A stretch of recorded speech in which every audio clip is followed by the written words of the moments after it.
La Fédération ivoirienne de volleyball se donne les moyens de hisser cette discipline au sommet de la sous-région et partant de l'Afrique.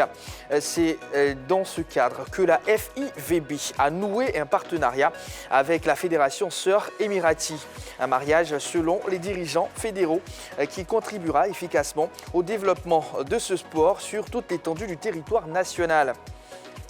Basketball mondial féminin. La France croise la Chine en quart. La sélection française est désormais située sur son sort en ce qui concerne les quarts de finale du basketball féminin. En effet, les tricolores auront pour adversaire la Chine. Un gros morceau que les joueuses de Jean-Aimé Toupane affronteront demain jeudi à Sydney. Battues en phase de poule par les États-Unis, les Asiatiques partent favorites de ce duel. Le vainqueur de cette rencontre croisera en demi-finale le gagnant d'Australie et Belgique. Tennis, Yannick Sinner de retour dans le top 10. C'est le seul changement parmi les 20 meilleurs journalistes africains. Le lancement a eu lieu ce matin. Ils étaient nombreux, les journalistes sportifs, à investir le cercle des rails au plateau pour assister au lancement du prix Pape Diouf, une distinction qui aura la particularité de récompenser le meilleur journaliste africain. Initiateur de ce concours, José Diati, homme de médias et écrivain, a laissé entendre que ce prix sera évalué essentiellement sur la maîtrise des lois de jeu.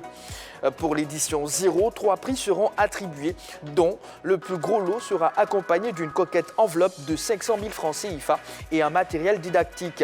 Notre objectif est de pérenniser la mémoire de Pape Diouf, qui avant d'être grand dirigeant fut aussi un grand journaliste, a expliqué José Diati. Association des entraîneurs. Le président Atsé Hyacinthe a présenté son bureau. Élu récemment à la tête de l'association des entraîneurs et éducateurs de football de Côte d'Ivoire, Atsé Kwao Hyacinthe a convié ses pairs à une assemblée générale extraordinaire ce mercredi. Ces assises, qui se sont tenues à la mairie d'Adjamé, ont permis au premier responsable de cette association de présenter officiellement son bureau exécutif composé de 10 personnes. Aussi a-t-il procédé à la présentation des conseillers, des responsables des commissions et des nouvelles dispositions juridiques et sociales. Et on va terminer. La finale de la 9e édition du tournoi de football baptisé la CAN d'Anoumabo s'est tenue samedi dans le quartier Anoumabo de Marcory en présence de plusieurs personnalités.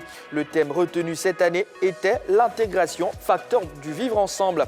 Ayant une meilleure disposition tactique sur le terrain, c'est le Burkina Faso qui a battu la Côte d'Ivoire 3-1 grâce notamment à un doublé de Fabrice. Et voilà, fin des news sélectionnées pour vous, amis téléspectateurs, la team de ce soir.